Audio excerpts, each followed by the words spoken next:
u Rwanda ndetse n'isi yose birakataje mu kurwanya ihohotera rikorerwa mu ngo.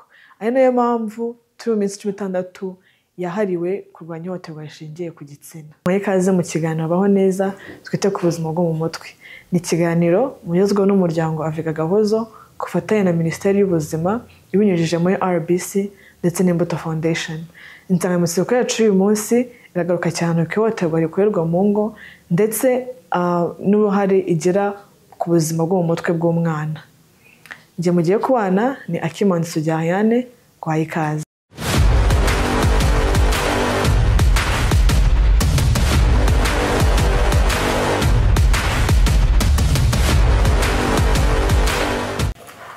Nk'uko bisanzwe muri studio ntabwo ndi njyenyine, uyu munsi ndi kumwe na Julienne Murorunkwere.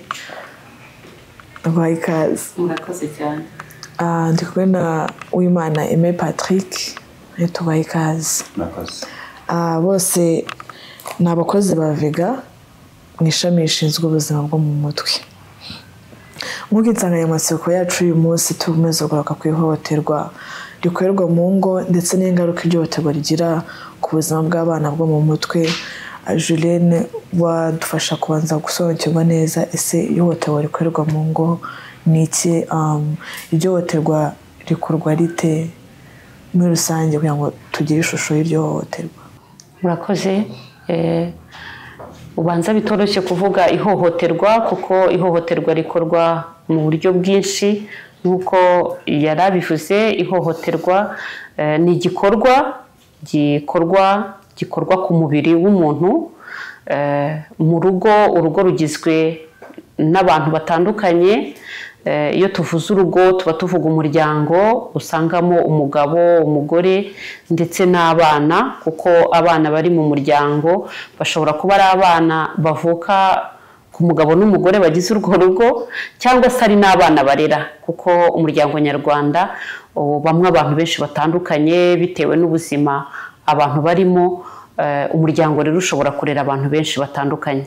Niyo mpamvu rero ihohoterwa ari igikorwa gishobora gukorerwa ku mubiri w'umwe muri abo bagize umuryango, cyangwa se igikorwa gikorerwa mu myitwarire cyangwa se ku marangamutima, ku mitekerereze kuri abo bagize umuryango. Ihohoterwa rero nicyo gikorwa, ni ikintu gifatika, byaba mu byo bavuga byaba mu byo bakora, byose bikorerwa kuri umwe muri abo bagize umuryango cyangwa se bagize urugo nk'uko mwari mubibajije. Ihohoterwa rero twaricamo ibice bigeze kuri 5. Hari ihohoterwa ryo ku mubiri nk'uko nari mbivuze, bashobora kurwana, bashobora gukomeretsa, bashobora rimwe na rimwe bashobora no kwica. Hari ihohoterwa rikorwa mu buryo bw'imyitwarire cyangwa se bw'amarangamutima, bikora ku mitekerereze y'umwe mu bagize umuryango. Navuga ngo bikora ku bwonko, bitewe n'amagambo wenda umwe cyangwa se benshi bagize umuryango bashobora kubwirana hagati yabo. Niba ari umugore abwira umugabo cyangwa se umugabo abwira umugore, ayo magambo arimo kumutoteza, arimo kumutuka, arimo navuga kumuhangayikisha mu buryo bwinshi butandukanye. Hanyuma rero hari ihohoterwa rishingiye ku gitsina, aho umwe cyangwa se benshi mu bagize umuryango, nk'uko nabivuze, umuryango urimo abantu batandukanye, bashobora gukora ihohoterwa rishingiye ku gitsina. Iyo tuvuze ihohoterwa rishingiye ku gitsina tuba tuvuga uburyo bwo gukora imibonano mpuzabitsina, aho bashobora gukoreshwa imibonano mpuzabitsina ku gahato, aho bashobora gukora imibonano mpuzabitsina nta bushake bubayemo mu bagiye gukorana imibonano mpuzabitsina. Ubwo tugaruka ku muryango cyangwa ku rugo, twumve neza yuko iki gikorwa gishobora kuba ku mugabo cyangwa umugore cyangwa se undi ku bagize umuryango. Kuko nabivuze, wenda umuryango nyarwanda uri muba mu buzima bwa nyuma ya Jenoside yakorewe Abatutsi, aho umuryango nyarwanda urugo rutabamo gusa umwana wabyaye, ahubwo n'undi mufitanye isano. Niyo mpamvu rero iryo hohoterwa rishingiye ku gitsina ritareba gusa umugore n'umugabo, ahubwo wenda yaba umugore cyangwa yaba umugabo ashobora no gufata ku ngufu umwe muri abo bagize umuryango. Hari ihohoterwa rishingiye ku bukungu, aho imitungo abantu bashobora kuyipfa ugasanga wenda ntago bagize uburenganzira bungana ku mitungo, cyangwa se ugasanga umwe abujijwe rega no kujya gukora imirimo kandi abifitiye ubushobozi. Dufata urugero, niba ari umugabo akavuga ati umugore ntagenda kubera ubwoba, nabwo twashyira mu rwego rw'ihohoterwa. Umugabo ashobora kubuza umugore kujya gukora, bashobora kubuza umwana kujya gukora wenda kubera gutinya gutekereza se icyo umwana yahura nacyo mu nzira. Ibyo byose byagira ingaruka nyine ku bukungu bw'umuryango. Hari ihohoterwa rero rishingiye ku makimbirane cyangwa se imibereho y'umuryango, aho umuryango ubwawo utumvikana, bikaba byagira ingaruka kuri abo bagize umuryango. Ibyo byose rero navuga ngo bigira icyo bikora ku muryango, bigira icyo byonona ku muryango, bigira icyo bitwara umuryango, bikaba byakururwa n'iryo hohoterwa, ndetse rimwe na rimwe bikonona n'ubuzima bw'abagize umuryango. Ihohoterwa rikorwa mu ngo byose ntabwo bigira ingaruka ku mubyeyi cyangwa ku mwana gusa, bijya ku ingaruka kuri buri muntu wese yego uri muri uwo muryango, ndetse no ku gihugu. Rega ntabwo ari kuri abo gusa, kuko niba umuryango watangiye kugira ikibazo, n'igihugu ubwacyo kizagira ikibazo. Niba ari wa muntu washoboraga gukora akazi, igihugu kizatakaza imbaraga. Kandi twabonye ko ihohoterwa rishobora gukorwa wenda ku mubiri. Niba rikozwe ku mubiri se, wenda wa muntu agakomeretswa, wa muntu se akaba yanapfa, wa muntu se agakurizamo ubumuga butandukanye. Ibyo byose bigira ingaruka atari ku rugo gusa, ahubwo no ku muryango ndetse no ku gihugu muri rusange. Patrick, watubwira zimwe mu ngaruka iryo hohoterwa rikorerwa mu ngo ushobora kugera ku buzima bwo mu mutwe bw'umwana ndetse n'ubw'umubyeyi? Kuko twabonye ko iryo hohoterwa ntabwo rikorerwa umwana gusa cyangwa umubyeyi gusa, rikorwa buri muntu wese uri muri urwo rugo. Ni zimwe mu ngaruka iryo hohoterwa rishobora kugera ku buzima bwo mu mutwe bw'umwana ndetse n'umubyeyi? Urakoze cyane Ariane. Ingaruka ni nyinshi kubera ko ihohoterwa twabonye nk'uko Jeanne amaze kubivuga rikora ahantu henshi, hari rikorerwa ku mubiri. Iyo rero ryakorewe ku mubiri rigira ingaruka ku mubiri. Niba umuntu yakomerekejwe, izo ni ingaruka zikomeye. Icya kabiri, umuntu ashobora akamere ku babyeyi. Ababyeyi ikibazo kibaho ni uko batakarizanya icyizere hagati yabo. Umuntu wahohotewe, niba ari umugabo n'umugore, ko Jeanne yabivuze, babana mu rugo, umugabo agahohotera umugore cyangwa umugore agahohotera umugabo, ingaruka ziza kuri umwe muri bo. Uwo rero wagizweho ingaruka n'iryo hohotera ryakozwe, bituma atagira icyizere mugenzi we, gutakarizanya icyizere hagati y'abashakanye. Icya kabiri, haza ingaruka zigendanye n'imitekerereze. Umuntu akumva arihebye, ashobora kuzamo no kujya kwiyahura. Izo ni ingaruka mbi cyane ziza, akaba kuri iyo nkeke igihe kinini cyane, arahohoterwa mu bw'agaceceka, ntabivuge, ntagire aho abivugira, kubera ko akenshi usanga umuco wenda wa kera cyangwa se uko abantu bakuze ariko bitwara, akavuga ati reka mbigumane, ni ukujya gushyira umuryango wanjye hanze. Uko rero bigumane, igihe gishira bigenda byiyongera, bikamugiraho ingaruka, kumva none ntagishaka no kubaho, akiyambura ubuzima. Hakabaho ingaruka zigendanye n'umutungo. Urugo rurakena kuko abantu babiri basanzwe bakorera urugo bose bahuje hamwe. Mu Kinyarwanda tujya tuvuga ngo abishyize hamwe nta kibananira. Niba umugabo yakoraga ari kumwe n'umugore bakora imirimo iteza urugo rwabo imbere, none uyu munsi bakaba batakivugana, batakiganira kubera ihohotera rikorerwa mu rugo aho ngaho, urugo rurakena. Urugo ntirubone ibyo gutunga abana, bikarangira umuryango ukennye. Ubukene bukaba burinjiye. Indi ngaruka ikomeye cyane ni ugusenyuka k'umuryango. Umuryango urasenyuka kubera ihohoterwa ryakozwe. Ubwo urumva abana aho bajya, abana bagomba kurerwa hagati mu muryango bari kumwe na papa na mama. None igihe kirageze, mwaragiye n'urugero. Niba urugo rusenyutse, niba habayeho gutandukana, abana uko biri kose hari aho bazajya. Ubwo bihita byinjana none mu ngaruka zo ku ruhande rw'abana. Abana bagira ingaruka zo kubabara kubera ko badafite ababyeyi babo. Umwana agakura nabibaza kubera iki byabaye, kandi atari kugera kuba yashobora kubisobanukirwa ngo abimenye. umwana ashobora guta ishuri, umwana ashobora kujya gufata ibiyobyabwenge akagenda akajya mu biyobyabwenge kubera gusa ikibazo cy'ihohoterwa ryabaye iwabo hagati y'ababyeyi babo, ugasanga umuryango urasenyutse mu buryo bukomeye. Twabonye ko umugabo n'umugore bashobora gutandukana, ariko noneho hajemo n'abana. Abana nabo ubwabo umwana agasohoka mu rugo akigendera, akazamo gukoresha ibiyobyabwenge, abana bakagenda ntibajya ku ishuri. Ubwo umwana utagiye ku ishuri n'ibindi bikurikiraho ahura n'izindi ngaruka zitandukanye. Twabonye ko ingaruka ntabwo ziboneka ku mwana gusa ndetse n'umubyeyi zimubonekaho, ariko none reka twibande ku mwana cyane. Nk'umwana urimo gukorerwa ihohoterwa mu rugo aho aba cyangwa aho arererwa, ni nk'ibimenyetso umubyeyi agomba kwibandaho kugira ngo abone yuko cyangwa agaragarizwa yuko umwana we arimo arakorerwa ihohoterwa. Iyo umwana we cyangwa uwo mwana arimo ararera, niba ibyo bimenyetso arimo abibona, ni ubuhe bufasha we nk'umubyeyi agomba guhereza umwana we cyangwa yamuhereza mu gihe abonye yuko yahuye n'ibyo hohoterwa? Yego, murakoze. Ntekereza yuko ibimenyetso byo byagaragara nk'uko bari bamaze kubitubwira.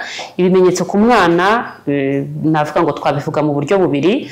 Uburyo bwa mbere ni uko niba yakorewe ihohoterwa rigaragara ku mubiri, nta wundi muntu ushobora kubibona uretse muganga.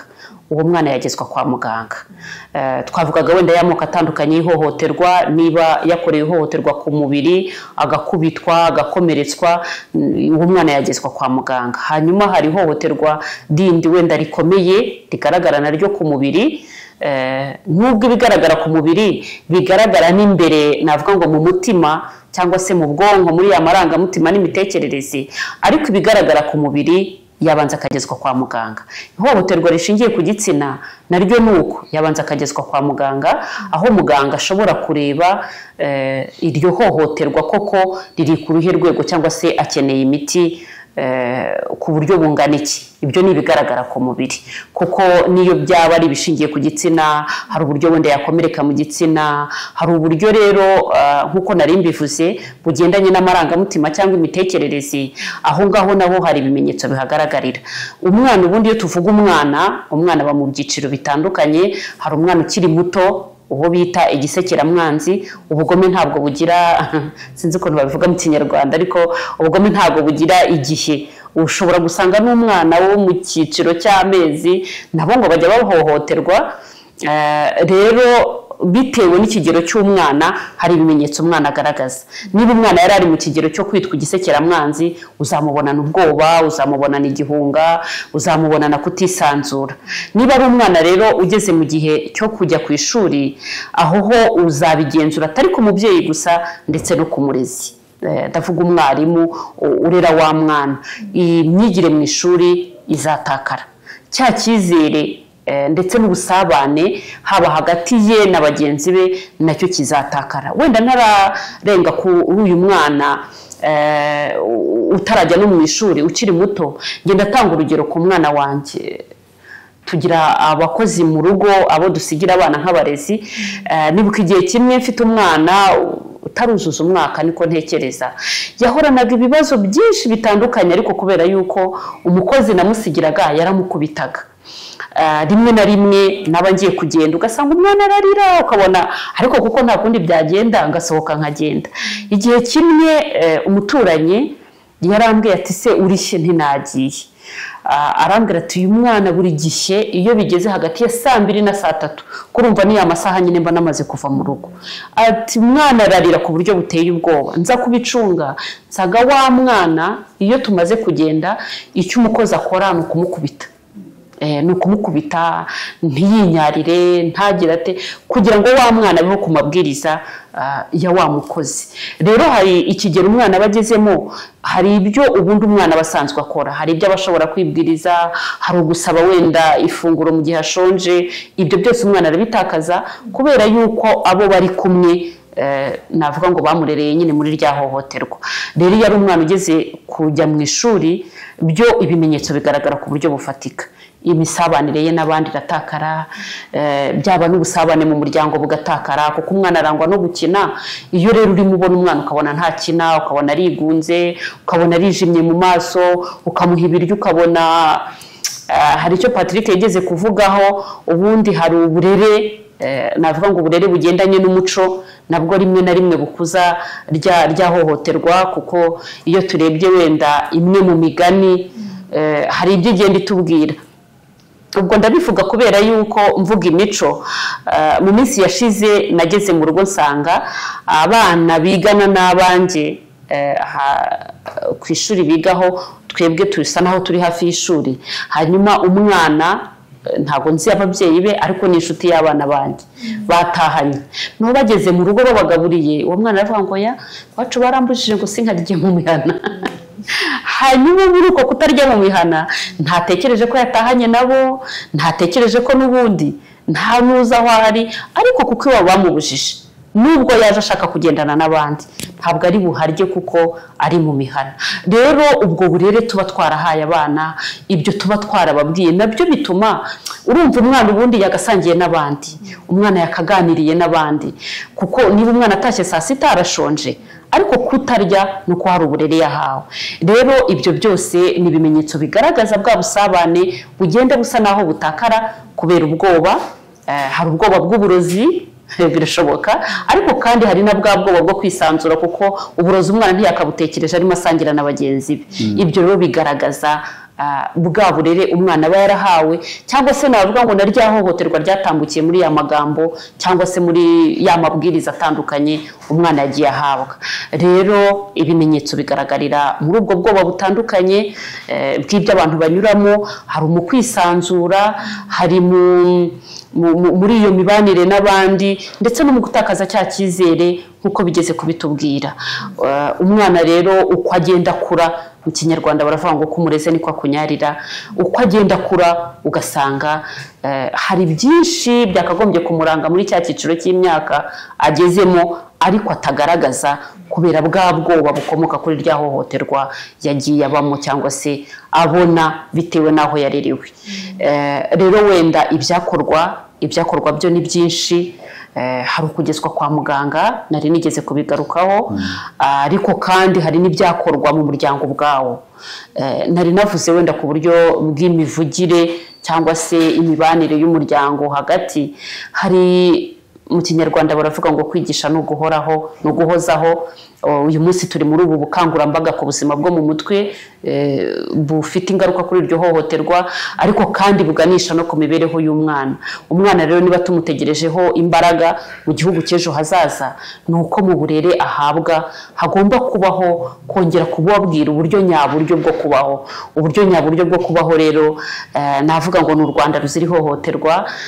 Ibyo wenda ni bimwe byakorwa, kuko abantu baguma kumva ubukangurambaga ku buryo butandukanye, atari kwihohoterwa gusa ahubwo no ku buzima bwo mu mutwe. Ibyakorwa, hari ibyo muganga bashobora gukora, ariko hari n'ibikorerwa mu muryango ubwawo. Niba baramaze kumenya no kwimakaza ireme ry'uburinganire n'ubwuzuzanye, bizatuma ikibaye kidatuma navuga ngo bakocorana cyangwa se bakubitana, ahubwo kizatuma bongera kugarura ibiganiro mu muryango.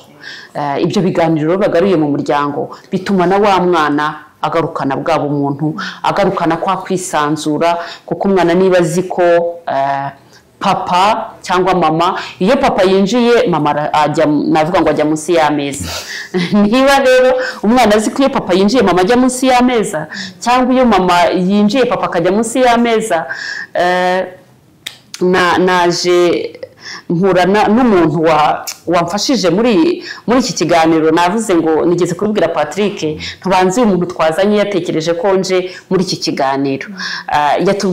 Yatubwiraga navuga ngo ni nk'ihohoterwa, kuko umugabo yari umumotari, umugore nawe asigara mu rugo. Hanyuma umugabo agakora nijoro, kuko ku manywa nyine amafaranga aba ari makeya. Hanyuma umugore yabona umugabo yagiye gukora, umugore agakingirana abana nawe akajya kwishakira ahandi hantu areba icyo akora. Abana baza kubibwira papa bati burya iyo umaze kugenda mama aradukingirana akigendera. Bituma umugabo nawe aza, umugore agarutse asanga umugabo yamugogereye, niko nabivuga.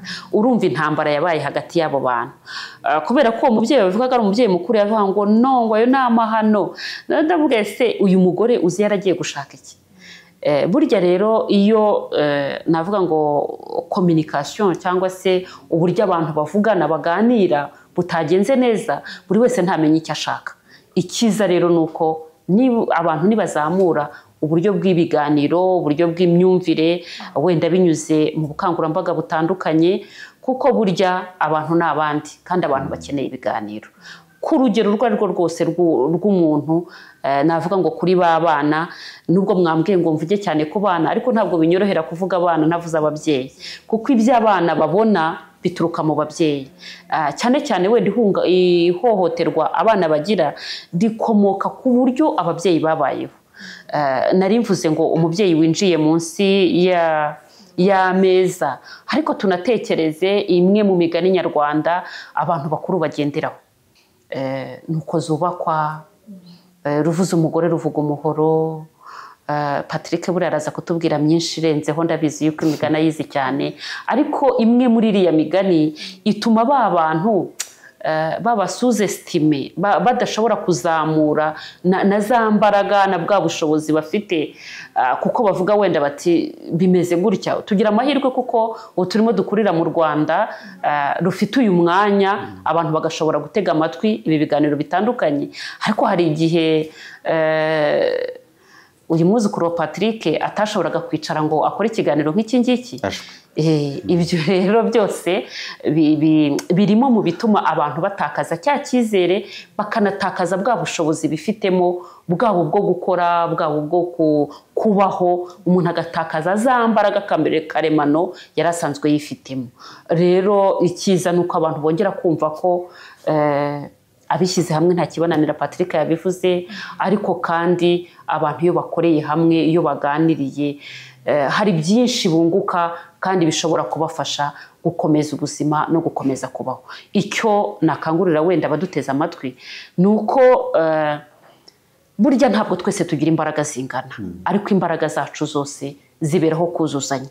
Yaba wa mwana niyo avuze byonyine biragushimisha, bya byishimo bye rero turabikeneye. Wa wundi ukambakamba, wa wundi utangiye kuvuga, reka tumuhe rugari nawe atangira avuge. Hanyuma natangira kuvuga bizamufasha kuba uwo ari we, kandi gukura kwe neza bizaba inyungu ku muryango. Ni ukuvuga ko rero byose ibyafasha cyangwa ibyakorwa, uretse kujya kwa muganga nabwo birimo uburyo bwinshi. Hari kwa muganga wenda ku byabereye ku mubiri, ariko kandi hari kwa muganga kuri jye na Patrick, kuko natwe turahari kugira ngo tubafashe mu buryo bw'imitekerereze. Ariko kandi hari n'uburyo bwimbitse bw'umuryango, byaba ibitaramo, byaba ubusabane, byaba kuganira ikitagenda mu muryango, aho kugira ngo gikurure ihohoterwa. Murakoze. Urakoze cyane Julienne, ukomeje woroka cyane kubaka umuryango uzira ihohoterwa. Patrick, ushobora kutubwira uruhare rw'abagize umuryango cyane cyane ababyeyi mu kumenya neza yuko urimo rubaka uwo muryango uzira ihohoterwa? Urakoze cyane. Icya mbere ni uko birashoboka ko twakubaka umuryango uzira ihohoterwa. Hari akaririmbo cyane nayumva muri radiyo, ntabwo ngikumva ubu ngubu, bavuga ngo inyana ni yamwe mwa ababyeyi mwe, uko muturera niko tuzakura. Ubwo nanze gushyiramo injyana kugira ngo mudatuma mutambwira ngo nsubiremo cyane tukamara iminota. Birashoboka ko twakubaka umuryango uzira ihohoterwa iwacu umuryango. Icya mbere, abantu bakwiye kwimakaza umuco w'ibiganiro. Umuco w'ibiganiro ufasha abantu kurwanya ihohoterwa. Urwo ngurwo ni uruhare rw'umuryango, abagize umuryango, cyane cyane reka mvuge ku babyeyi. Nubwo nabanje kuvuga ko bana ntabwo ushobora gutandukanya ababyeyi n'abana, ni ikintu kidashoboka buriya, kuko niho turerera u Rwanda rwacu rw'ejo, niho turukesha, niho tururebamo. Rero umuco w'ibiganiro ni mwiza cyane mu muryango. Ababyeyi bakwiye kuganira, haba hari ibitagenda neza bakicara bagafata umwanya nkuko twicara ngaho bakaganira, buri wese akabwira mugenzi we ikimuri ku mutima, ikitagenda, icyabona cyakosoka. Ibyo bizatuma abantu badahohoterana. Icya kabiri, kwimakaza umuco w'uburinganire, kumenya ko mugenzi afite agaciro mu maso yawe, kumenya ko mugenzi wawe ari umuntu nkawe, hari indangagaciro ufite zo kubaha, ukwiye kumwubaha, ukwiye kumubwira neza. Noneho mbihurije nawe navuze ngo inyana ya mweru, mvuga uko abana bajyaga baturirimbira. uko umugabo aganira n'umugore we ntabwo birangirira aho ngaho, birangira burya abana bicaye hariya bakubagana bari munsi y'intebe bajya munsi y'ameza, ariko baba batureba. Uko batureba rero nitwe barimo ba mbere buriya b'abana bacu. Uko umurera, reka ntangira urugero ruto cyane, twagiye gusura abantu, tugeze muri salo twicaye tuganira, umwana yirukanka ajya mu cyumba azana inkoni. Noneho yari umuhungu, akajya abwira undi mwana twajyanye w'umukobwa, jyama noneho wa mwana nyine wabyumva agahita aryama hasi kuri tapi, wa muhungu atangira gukubita ku kibuno, aramukubita akamukubita amubwira ngo wakigorewe uri ikigogi. Mwana muto uvuga gutyo, ngo ndimo ndabivuga muvuga bivuzemo. Noneho nyine ageze kumubuza, ahubwo umwana noneho ararira, akajya abwira mama we ngo runaka avuga uwo mwana ngo arimo ararira nk'uko papa gukubita ukarira. Urimo kumva ikibazo? Uwo mwana nawe ku myaka ye mikeya yarangije kumva ko agomba kuzajya ibyo yose akora nawe agomba kubikora. Rero turi abarimu b'abana bacu, ni byiza ko twimakaza umuco w'uburinganire, tukimakaza umuco w'ibiganiro, tugafashanya, tukaganira, ikindi tukamenya n'ibyo tubwira abana. Baravuga ngo ntazidakomanya amahembe, ariko kuki abantu bajya hariya muri salo bakajya kuri televiziyo bagahangana bagatukana bakagera gute, umugabo n'umugore bashobora gutukana akanya, ejo umwana akazasubira muri cya gitutsi, ibyo murabizi nk'abantu bakuru. Ni byiza rero ko ababyeyi bafata uruhare rwabo bagatekereza ko ari abarimu b'abana babo mbere yuko tuba twera abarimu ku mashuri. Twe turi abarimu, tugomba kuba intangarugero. Ni byiza rero ko twimakaza umuco w'ibiganiro, umuco wo kuvuga neza, umuco w'uburinganire, kugira ngo iyo mico myiza iri aho mu rugo abana bayibone bayigireho. Uko ngo yize gukubita mugenzi we uko yabonanye papa, bivuze ngo papa akoze n'ikindi kiza n'umwana yakigana. Ejo tukazagira abagabo beza badahohotera, tukazagira abagore beza badahohotera, umuryango ukaba mwiza. Murakoze. Tugana ku musozo, niwe butumwa wagenera abantu badukurikiye muri kano kanya? Murakoze cyane. Ubutumwa naha abaduteze amatwi cyangwa abadukurikiye ni uko umuryango ari uwacu kandi twese tukaba tuwifuriza ibyiza. Mureke rero twubake umuryango uzira ihohoterwa. Patrick, niwe butumwa wagenera abantu badukurikiye turagana ku musozo? Ubutumwa twagenera abadukurikiye ni uko kubaka umuryango uzira ihohotera bishoboka. Cya kabiri, umuryango mwiza wanjye ni igihugu cyiza. Ndabashimiye cyane, naho ubutaha.